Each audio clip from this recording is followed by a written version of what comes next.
The scene is special.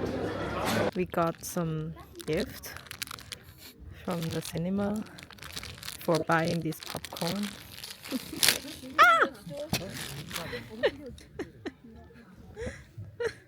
Cool. You look cool. Smile. Now comes the advertisement. Hi, we are back. Hi. And We just watched Nezha 2. yeah, we just watched Nezha 2, and I think the money they make is really well deserved. I mean, the first part was super creative and fun, and it's really hilarious.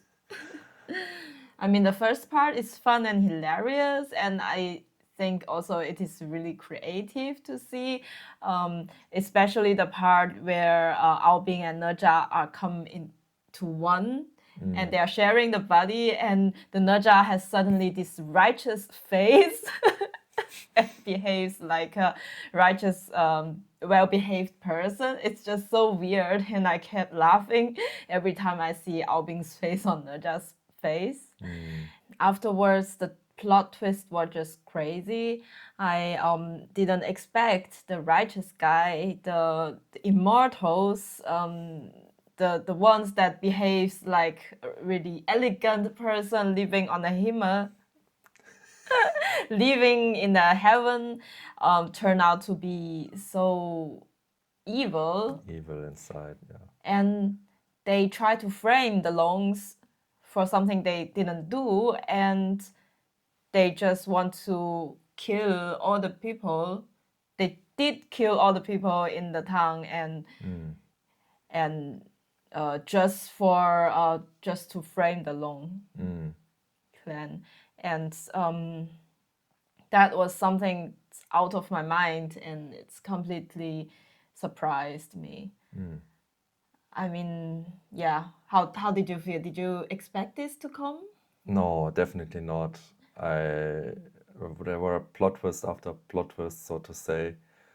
You didn't have that many like twists in the first movie. The first movie is quite linear, and here the second movie builds upon the first movie, so you definitely have to watch the first movie to better understand the second one. And yeah, like you said, it's very well deserved to be one of the highest grossing movies ever, because like the visuals are so stunning. Like you haven't seen this in any Western animation movie. Yeah, I also think that it looks epic, probably because of the population there were of the two parties fighting. There were, I think, millions of the monsters, the demons from the sea, and millions of the heaven demon hunting Demon hunters. hunters. And that was just crazy. And also I really like the scene where the immortal Wu Liang built a tree, and then all of the demon hunters just standing on the tree like a bubble. Everyone has a bubble, and they were standing there, and the tree is like it blossomed. Yeah. Did you remember that? Yeah. Yeah, this is something like those visuals, those artistic choices, this art style, and art direction. You don't see this in Western animation, and this was so visually stunning, and like there were over 100 studios, animation studios working on the movie, and like this makes you appreciate the art direction even more, to communicate and control everything, so that scenes coming in from 100 studios are like perfect and coordinate and make them look like in harmony. I don't know how this works, but I guess it's super complicated. Yeah. And do you have like favorite character in this film? I think my favorite character in the movie is Shen Bao. Oh, So I didn't expect that. yeah, I mean, the first movie is more seen as a villain, but in the second movie you get to know more of his motives, and it makes him quite an interesting character because he's not just black and white, you know. He is more like in between. He has his motives, which, you know, make him look bad, but he has like maybe good intentions for his family or for, you know, the demons. You kind of see this in the first movie, but it's not shown as big or as revealing as in the second movie. Yeah, and I think it just makes him so interesting and also kind of redeeming, you know. And plus, his little brother is super cute. Yeah.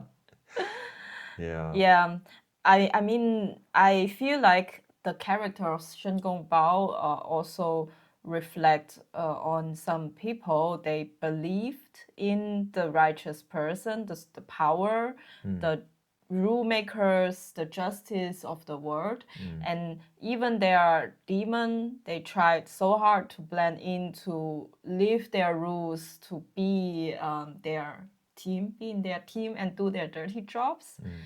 And in the end, he cannot get the fair treatment like the others. It's just sad for those people because they tried so hard to live on the rules, and also his father is also very proud of him to be there, and also trying to make his little brother also to be there. But in the end, didn't turn out very well and didn't work out. It's yeah, it makes me think about some situations in the real world. Yeah. And you can see it everywhere, like when Shen Gongbao's father was captured, and he's like, I'm willing to go and get reformed by this righteous heaven court, you know. He was willing to go because he believed in them. And also you can also see people like the three other Longs. They betray their own clan because they believed in the higher power, and they are even willing to turn against their own clan to do the dirty work for them. Yeah. It just shows how the superpower works in the world. So this is a re-recording, and since you said you find what I explained about Shen Gongbao is pretty interesting, I didn't want to go into the detail in the original video, but we decided to also put this on the video. So what I see in Shen Gongbao, and also how I relate, or I feel related to him, because you could see this also especially in like a immigrant family. Like he successfully moved to this super powerful heaven court, and all his family is so proud of him, and they long to be like him, and he's the pride and joy of the family. And in the end, he became someone he's not living up to that kind of expectation or what his family imagined him doing. And this is really devastating because this place above, he's just working with some fat, lazy colleague who has a better background than him, and he's more like a local but not an immigrant. So we could see it in this way, and he's getting all the opportunity that Shen Gongbao originally deserved. And no matter how hard he worked, this colleague is just better than him. It's really I could really understand that he turned evil because of all this jealousy and feeling unfair. And when his little brother came to him, he was just doing what he also, you can see that deeper in his heart, he does not approve what he was doing, but he still need to act cool or act cruel to not let the people in the town to have the medicine. But as soon as the little brother appeared, he decided to turn around and listen to his inner voice. Yeah. And I feel really sad for him because he's doing stuff that it's not really that glamorous like his family pictured. And this creates a really big split in his heart. Like he cannot really, he has no one to tell this because he cannot tell his family that. He cannot complain because they will not understand. And in the workplace, he also cannot tell his colleague, or I don't know, there's no one there for him. He can just keep this to himself. And I can totally understand why these kind of emotions stir up and form what he later making some of the wrong choices. And I think the Long family, where Albing is from, they are more, so it's a bit the same, but with subtle difference. So Albing has a better background than Shen Gongbao. Still not as good, but he has this kind of safety net. His father will understand him if he's not like Trying to integrate. yeah, I mean, I just feel like his family is a bit different than Shen Gongbao's family, so which makes Shen Gongbao more lonely than Albing, so much more lonely. Yeah, because Shen Gongbao or Shen Gongbao's father, he wants his family to adapt so that they can be better and have a better standing in the heaven. But the Long, they obviously also want to be accepted, but they don't want to bend themselves to the others. Yeah, I think the Long family, they also make compromise, or they are somehow fooled into this situation. But they are so powerful, so they do not really need to live with these kind of how to say, they do not have to live up put up with. So the Long family does not really have to put up with this situation, like Shen Hongbao had to. Yeah, but Albing is also kind of sadder in the first one because he has so many responsibility.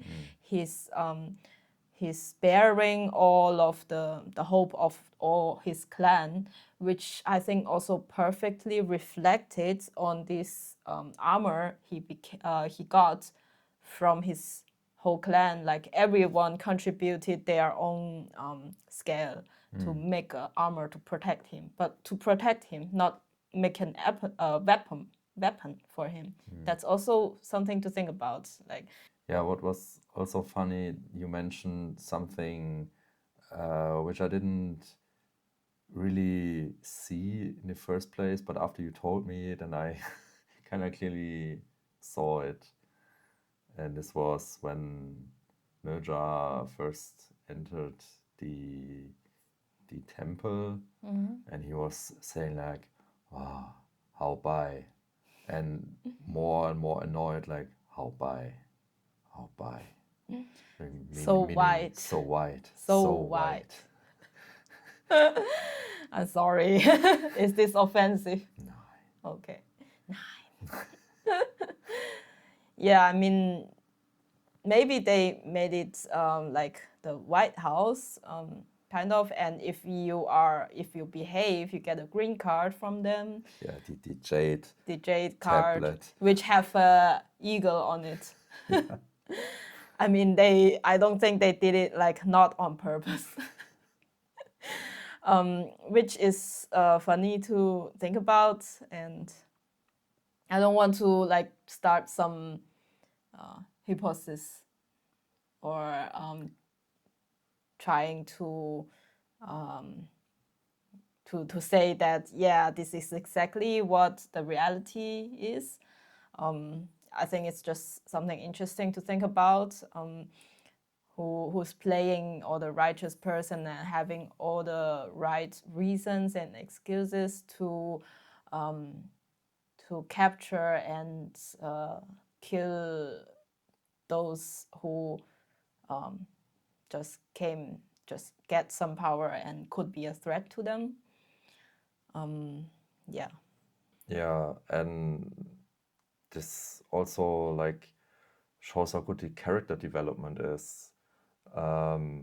Like the first movie is more a coming of age movie, you know, where you learn of Nezha and his internal struggle, you know, to accept himself. And in the second movie, it builds upon this, and you also see all the character development of the other characters, like Shengong Bao, and it's quite revealing. Yes, I think in the first movie, there was just one problem: how to deal with Nezha. Yeah. And in the second movie, the plot just gets so much more complicated, and there are multi-storylines. It was at a point kind of hard for me to follow. Like, what are they Really? doing? Yeah, I thought it was quite easy. but logically, you know, I think Yeah. a lot sometimes, like logically, why, and you know. Oh, okay. Why they do something like this or Yeah, that? why don't they just go there? And, you know, sometimes I Okay. think too much when I was watching stuff. If you haven't liked and subscribed, Then do it now. Okay. yeah, but you know, you want to know who is my favorite character? Yeah. Guess? Ao Bing. No. No. The father of Ao Bing. All right. Long Daddy. Okay. I mean, it's really hot. He's a daddy. Come on. Yeah. But do you like him just because of his visual style, or do you like him for his character, or his like character development, or everything, or like what you like about the character? I think more visuals and like visuals. this attractiveness of the daddy. Okay. Yeah. Right? Yeah, I thought his armor is very cool and also very fitting for a leader, and also for his strength, you know. It when he's not in his dragon form and when he's in his human form and has the armor, and yeah, it shows you even before you see him attacking, his attacks is gotta be very strong and impactful, and you also see this in the animation. I mean, Chinese are crazy for long. Yeah. And long man and daddy. And I mean, I like him for his attractiveness, but also like how he feel for his son. Like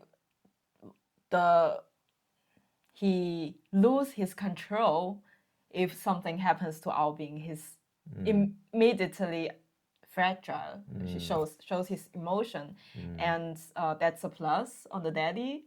He's not just a cruel, heartless ruler, but genuinely feel for his son and care about him so much.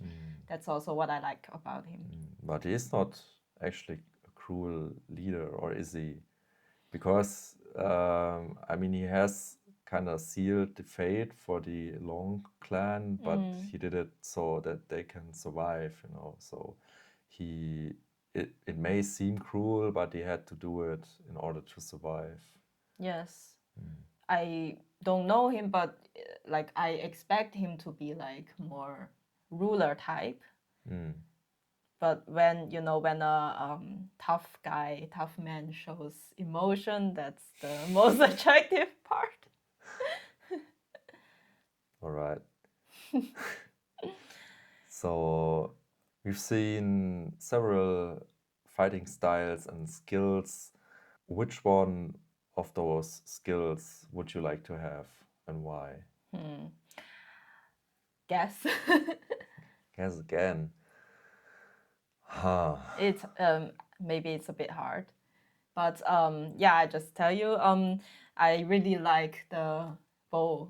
You know, The bow. the Okay. bow of the Dero. Yeah, I mean it's pretty cool, but It's why? really cool. But why do you need the bow? Do you want to hunt something? Yeah, but Isn't it cool? Yeah, but I like it. yeah, I like it too, but I wouldn't know what to shoot. Random nowhere. I like it Right. doesn't mean I need to use it.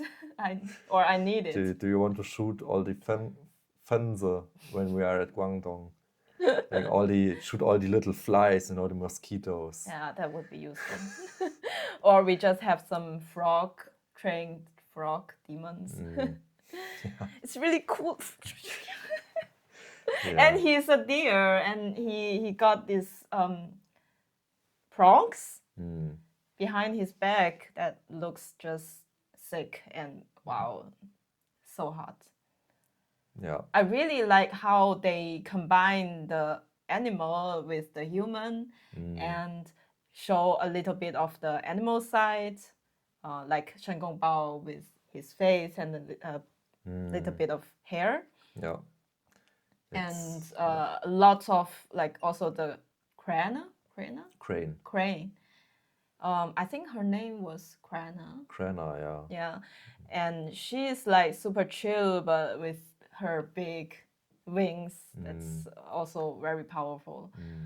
I like the dragons when they were flying on the sky. Also, the fake dragon made by immortal Wu Liang. Do you remember the dragon the made dragon from the woods? That also looks so good. Like on the sky, you only see him a little bit. You know it's big, it's powerful, but you don't really see it. Yeah, it's some dragon, and you have to guess. Yeah. Dragons are the thing. It's the coolest thing. I think also the fighting styles the different characters have, they're quite fitting for the design. Like you said, like with Krana, she's very very slim and seems very noble and subtle and a bit emotionless maybe, but like a crane. And yeah, it's just very cool. And also one of the scenes that impressed me a lot was, but that was from the first one, when all the dragon pick out some of their scale and then made a very powerful armor for Albing. That was sick. Yeah. That was such a beautiful armor. Yeah. I really like that. Yeah. Yeah, it looked very cool. And what are the scenes that impress you the most and make you wow? I mean, as someone who studied, animation, and I was really blown away by the water effects. Like there was one scene where you just see the water, the rendering, the video of the water, and I thought, wait, is this? If you didn't know this was like an animated movie, you wouldn't directly know this was, rendered. I thought this could be just a scene from someone who filmed the ocean professionally. It was super well made. Big props to the animation studios. And also like when the Wuliang dragon attacked, and there were the other dragons who shoot like those light beams or some kind of beams out of their mouth, like on the wooden dragon, and they collided a bit and made this big powerful explosion and like this very super colorful smoke This was like super pretty effect. Stunning. Yeah. Yeah. It's and also the art design of a lot of scenes, the visual design. Like for example, the three dragons on the air, looking at the process of being revived, was also really cool. And in the scene where Nezha gets to choose his elixir, revival elixir, Yeah. where in the ocean all the good stuff were there, and it was also pretty awesome. Yeah. Yeah, you were it's not like you just get effects thrown at you, but it's like it's very fitting. The setting, it's not too overwhelming, but it's always something different, something new. But so fitting to the scene. It's just the concept art is visually so appealing, because if I could invest millions of dollars to make an animation, but it's not beautiful, Yeah. it's not impactful, it does not give that epic construction of the picture, then it's also going to be a waste. Yeah. So the design was really cool.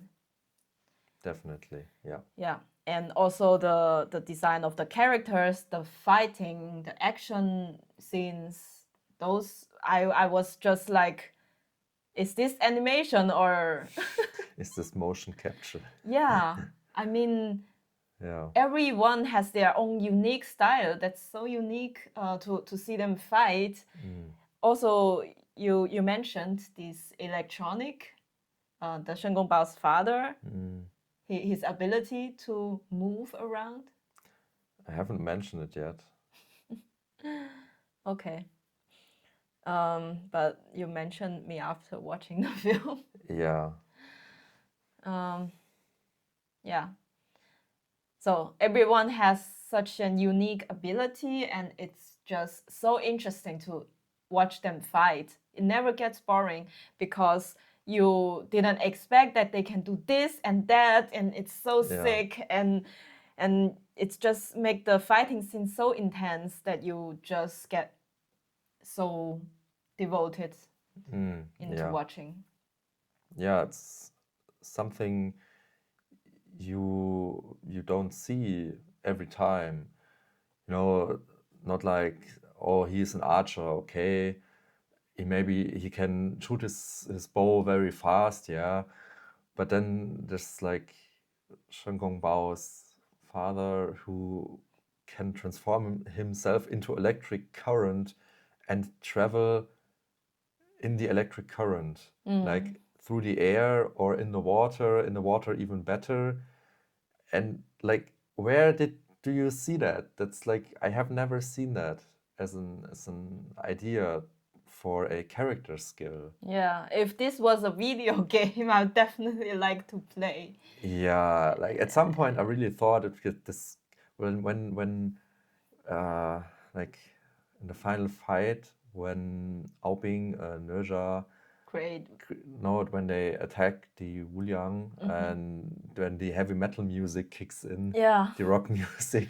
Wow. Then sometimes the effects also kind of changed a bit. It looked a bit like a video game, and it also felt like a video game. It was super fun.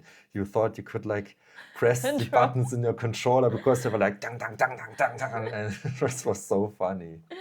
Yeah, everyone has their so unique ability, and I really wonder what happens if this fights that, and then how they are like water and fire, they vapors together. It's a bit like Genshin also, but it's super fun. And also, Aobing is just so sick. He can freeze the enemy, and then it's amazing the time point that he used this skill to make the fight advantage for him. Yeah. if you know what I mean. Yeah, Yeah. he can anticipate it very well to use his skills. Yeah, the choice of the timing, it's also important. If you can do this and that, but you don't know when to do it, then it's also No use. no use. Yeah. Yeah. Wow. Ao Bing is also a really charming character. Yeah, he's very gentle. Mm. Unlike Nezha. At least in the beginning. But I mean, this whole movie is like about you know, finding yourself and you know, not accepting your destiny or your supposed destiny, but yeah. Yeah, do not let others define who you are. I Yeah. think that's also the message, and I think it is also, you can see that people who work for immortal Wu Liang, they are also demons. So in the end, it's not about if you are a demon or not. It's about who are you siding with. Yeah. They don't really care. They want to use your power if you have it, but if your power could be used to against them, then they will kill you, eliminate you, like the dragons. So the whole point of Wu Liang doing this is that they want an excuse to punish the dragons, the longs, Yeah. and they want to turn them into pills. Pills, yeah. Pills. Also very interesting when they turn into pills. I know it's supposed to be sad, but they are like popcorns. Like when the demons, they like poof, poof, poof, poof, poof, poof. Yeah. So do you side with the demons or the immortals? I mean, if you would side with the immortals, then it's would be quite. Then you have a problem. Yeah. I mean, at least with the those Chen immortals. Like this is just a faction. Like there were 12 immortals, and I guess they all have their clan or faction, and it's just this Wu Liang clan. Yeah. I mean, it's really interesting. Also, side characters like the brothers of Nezha. Oh yeah, there were those brothers. Yeah. And I guess there will be in the third one. in the third definitely. movie. Yeah. And Shen Gongbao will also have more Screen time screen again. time. I'm super curious about brothers of Nezha. They look also very good. Yeah. I thought one brother had a bit of a tiny head. Like, or his armor was too big. I don't know. And did you like the dragon? Not dragon.